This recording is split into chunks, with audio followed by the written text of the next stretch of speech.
Meshnautas, un podcast sobre etnografías de lo digital.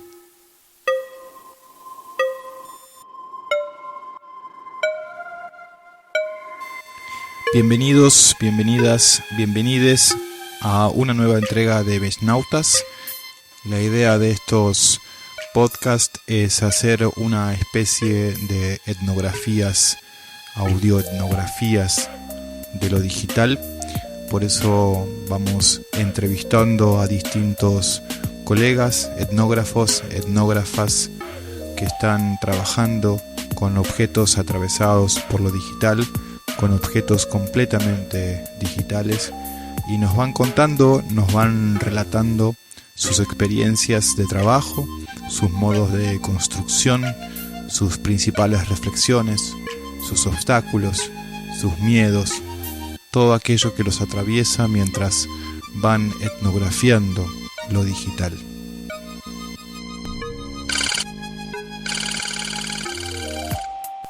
Meshnautas, un podcast sobre etnografías de lo digital.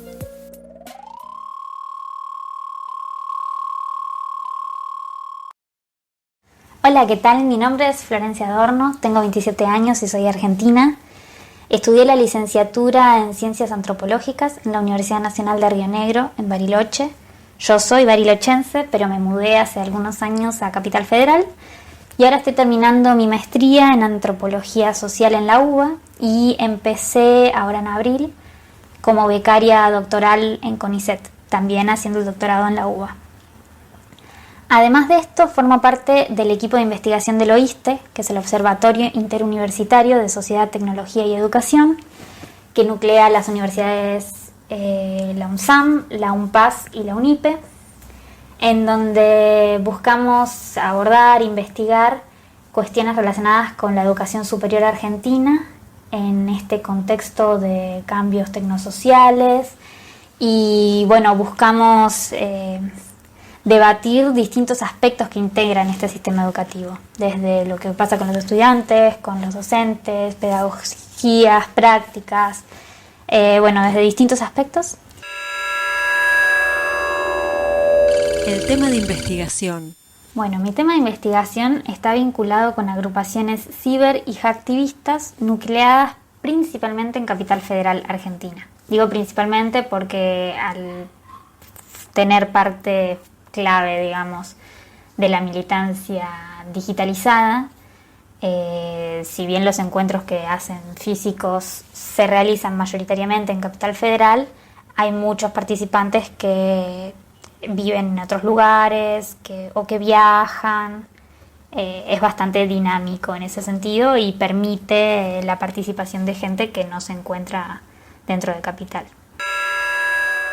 Gobiernos del mundo industrial, vosotros, cansados gigantes de carne y acero, vengo del ciberespacio, el nuevo hogar de la mente. En nombre del futuro, os pido en el pasado que nos dejéis en paz. No sois bienvenidos entre nosotros, no ejercéis ninguna soberanía sobre el lugar donde nos reunimos. No hemos elegido ningún gobierno ni pretendemos tenerlo. Así que me dirijo a vosotros sin más autoridad que aquella con la que la libertad siempre habla. Lo primero que me llamó la atención de este campo tenía que ver precisamente con el esfuerzo que estos colectivos hacían y hacen para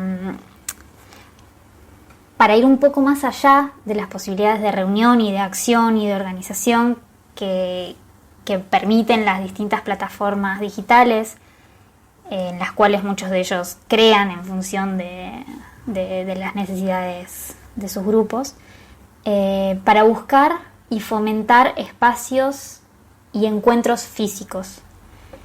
Dependiendo del grupo del cual estemos hablando, estos espacios son distintos. Si hablamos de un Hack Lab, son espacios que son un poco más constantes.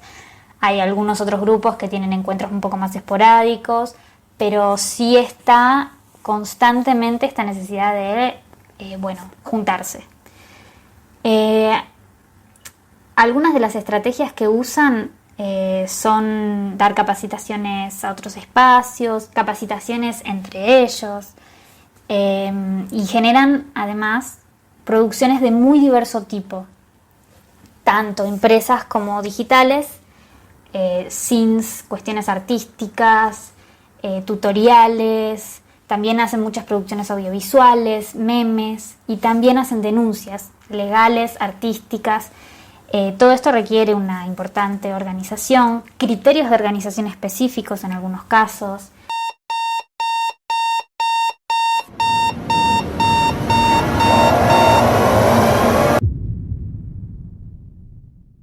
En relación a las temáticas que se discuten dentro de estos colectivos, por lo menos en los que yo vengo trabajando, hay como dos grandes áreas. Por un lado, tenemos las discusiones regionales, incluso nacionales, ligadas a cuestiones informáticas, ya sea desde la implementación de algún tipo de digitalización en particular, hasta el concepto de ciudadanía digital. Quizás es interesante que los momentos en los que más fuertemente aparecen estos colectivos, como en el discurso un poco más público, un poco más general, tienen que ver precisamente con estas cuestiones, con el voto electrónico sí, el voto electrónico no, porque se trata de colectivos altamente especializados en eso. También aparecen en las discusiones sobre brechas de género en ciencia y tecnología, brechas de género con relación a las TICs, pero no solamente responden a las problemáticas coyunturales del país, sino que también tienen una agenda propia que buscan defender y usan estas situaciones como el momento para hacer visibles sus posturas. Por otro lado, y creo que esto es como algo muy interesante de cómo trabajan estos grupos, es que están en constante relación y en constante búsqueda y discusión de discusiones un poco más amplias, discusiones que quizás tiene que ver con sus saberes sociotécnicos específicos, con cuestiones de algoritmos, de lenguajes de programación, de tipos de código, de licencias. Quizás son discusiones que se están dando en Europa, en Estados Unidos, en algún lugar del mundo, en Hong Kong. Y estos colectivos lo que suelen hacer es acercar estas experiencias, discutirlas y repensarlas para los contextos locales y regionales en los que sus prácticas se inscriben, digamos, en lo que está pasando en Argentina, en cómo pensar una nueva estrategia en función de esto. Pero la relación entre lo local y lo global es constante. Y en este sentido no está de más mencionar que suelen ser colectivos que están fuertemente anclados y fuertemente relacionados con otros espacios de militancia popular, no necesariamente especializados con esta cuestión más técnica, ¿no? A través de estos recorridos que estos activistas están haciendo, a través de otras instituciones, a través de otros organismos, otros grupos activistas, se van generando encuentros, rupturas, tensiones que van dando origen a nuevos espacios, tanto hack labs como partidos, como agrupaciones en general, y que se van nutriendo y van haciendo aportes también a organizaciones como cooperativas. Hay un fuerte anclaje en la militancia popular.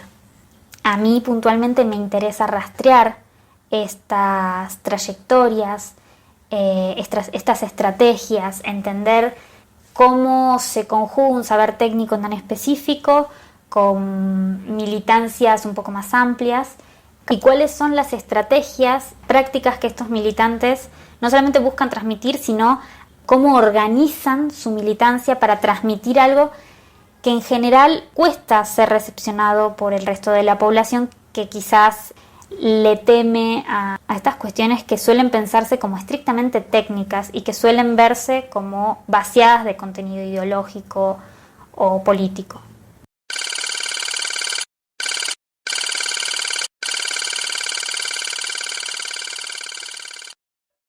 Bueno, mi problema de investigación tiene como foco rastrear dentro de una serie de trayectorias de militantes ciertos hitos o experiencias comunes para poder ir dando cuenta de ciertos modos de construir y de pensar, de experienciar el ser juntos, como dirían Claudia Briones y Ana Ramos, como colectivo. A partir de ahí me interesa ver principalmente prestar atención a la cuestión etaria y de género, que es algo que dentro de los mismos colectivos constantemente se pone en cuestión.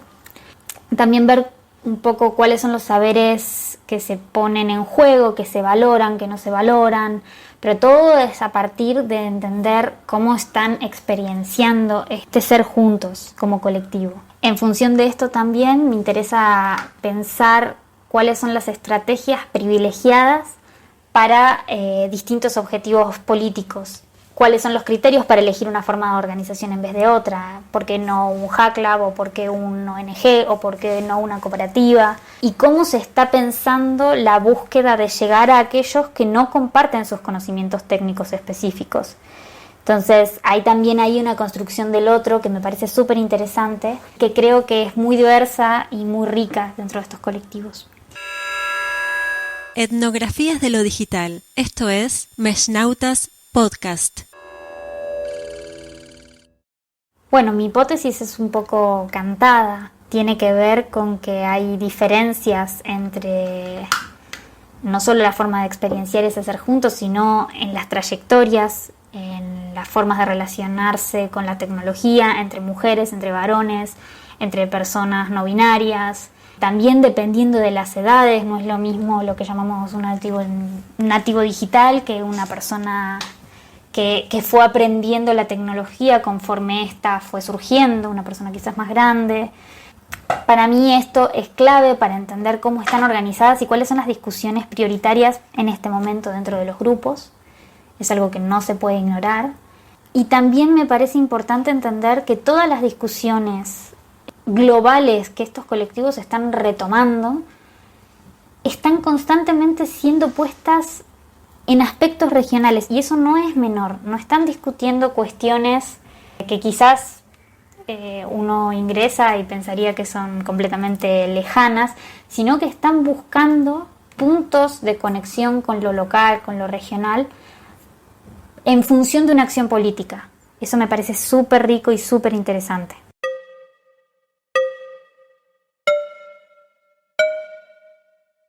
El marco conceptual. Bueno, en relación al marco, voy a ordenar esta respuesta en función de las grandes áreas temáticas en las cuales mi trabajo se inscribe. Por un lado tenemos la antropología de lo político, antropología política. Ahí mi gran guía son una serie de trabajos que se separan de esta idea de que existe una política, un espacio político separado de la vida cotidiana de la gente, y que buscan problematizar la multiplicidad de lugares y de formas que adquiere lo político. En ese sentido, también me interesan, bueno, como ya mencioné, el concepto, por ejemplo, del ser juntos, de Briones y Ramos, que permite articular estas formas políticas y trabajar en qué es lo que une a un colectivo, qué es lo que separa y cómo se va construyendo el colectivo cotidianamente, no es algo que está dado.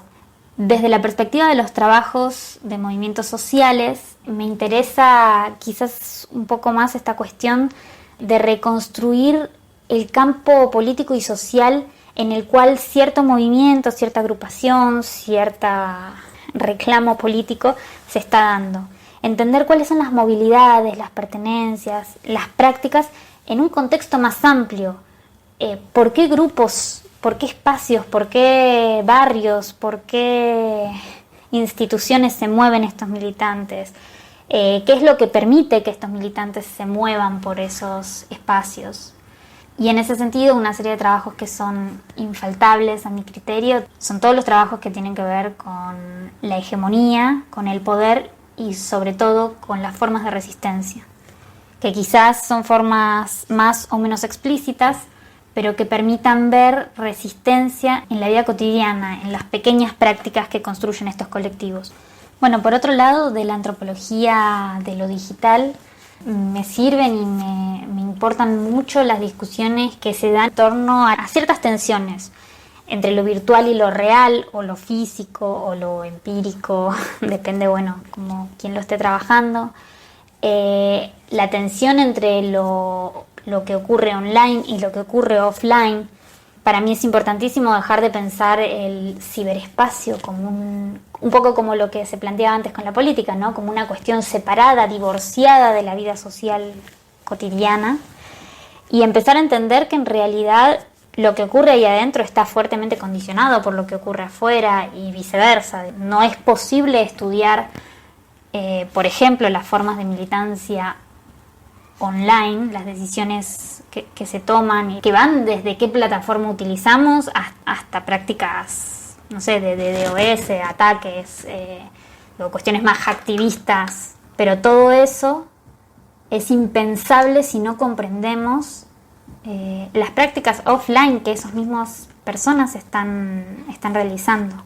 Y en ese sentido también me interesa dar cuenta de la multiplicidad de dispositivos por los que estos militantes transitan, digamos. No es simplemente lo que ocurre en Internet, y ellos lo tienen muy claro, digamos, es una discusión política para ellos, no solamente qué se hace en Internet, cómo, a través de qué plataformas y a través de qué formas de percibir y de pensar lo que ocurre en Internet, sino también lo que ocurre con otros dispositivos, hackear la vida, digamos, hackear las PlayStation, hackear otras cuestiones que quizás no están vinculadas estrictamente con Internet, pero que sí forman parte del universo de lo digital.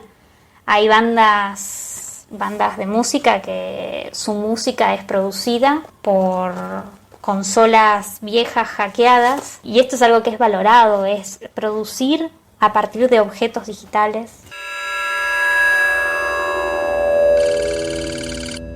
Bueno, y una de las principales cuestiones que plantea la antropología de lo digital, que para mí es clave, es la cuestión de trascender la pantalla, trascender los algoritmos, los software, los hardware, para llegar a los sujetos y a sus interacciones.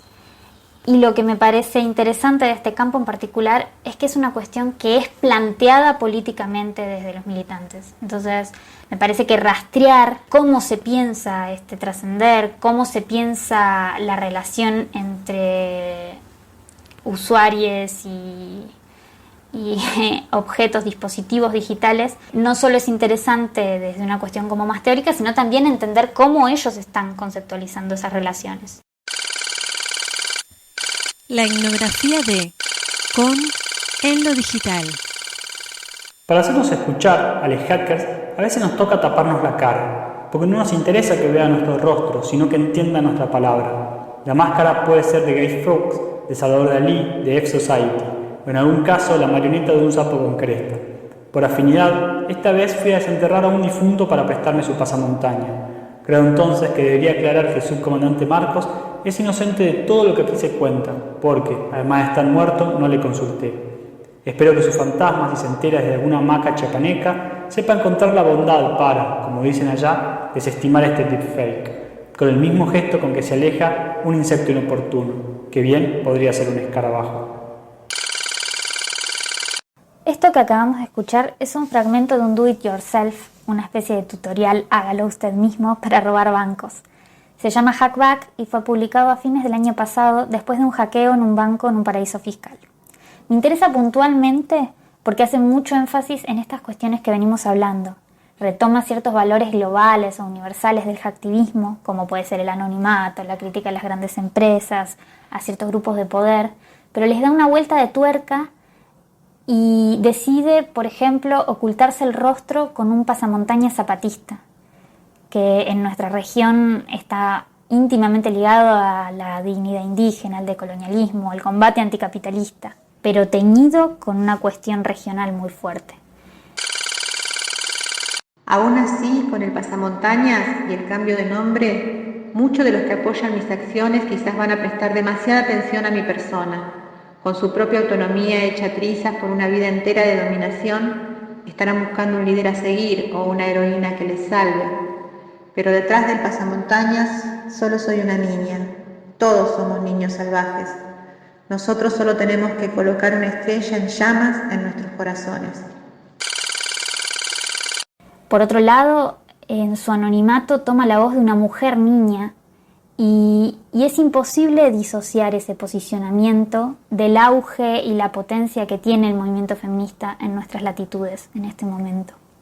Para mí este do it yourself, que por el título podría ser producto de hackers de cualquier lugar del mundo, tiene la intención de declararse una acción de nuestros pueblos, enmarcada en la historia de nuestros subalternes. Creo que hay mucho de este espíritu contestatario regional que se retoma de distintas maneras en los grupos en los que trabajo. Bueno, ¿por qué etnografía? Para mí las etnografías aportan mucho al conocimiento específico y aportan un tipo de reflexión que incluye la perspectiva del otro, que eso es clave y es muy difícil de conseguir con otro tipo de investigaciones. A mí me interesa reconstruir cómo estas personas, por ejemplo, que son poseedores de un saber socialmente reconocido, digamos, muy bien pago en el mercado, y sin embargo tienen una postura política y una articulación que les permite plantear otras cosas. Creo que además son campos a los cuales en general en las ciencias sociales se les tiene un poco de miedo porque no se nos forma en estas cuestiones. Y creo que es importante, sobre todo en este contexto nacional e internacional, poder entender y poder tener una visión crítica de aquello que utilizamos. En este sentido pienso en las técnicas, las herramientas. Creo que una de las principales cosas que me interesa en este momento es explorar nuevas técnicas, explorar nuevas herramientas. Y me parece que comprender algunas de los planteos políticos que estos colectivos están haciendo también complejiza nuestra relación con las técnicas, porque quizás desde lo social no complejizamos tanto la reflexión respecto de qué tipo de plataformas usamos o no usamos Google, usamos o no usamos WhatsApp, y creo que hay algo de esto que tiene que empezar a ser un componente de nuestras propias discusiones. Mi etnografía recién está empezando, así que hay mucho de esto que no lo tengo todavía desarrollado, pero sí tengo claro que me interesa entender a la etnografía no solo como una metodología y una forma de escritura, sino también con esta cuestión del enfoque. Poder explorar técnicas nuevas y mirarlas desde el enfoque etnográfico. Creo que eso va a ser, y espero lograrlo, clave para esta investigación en particular.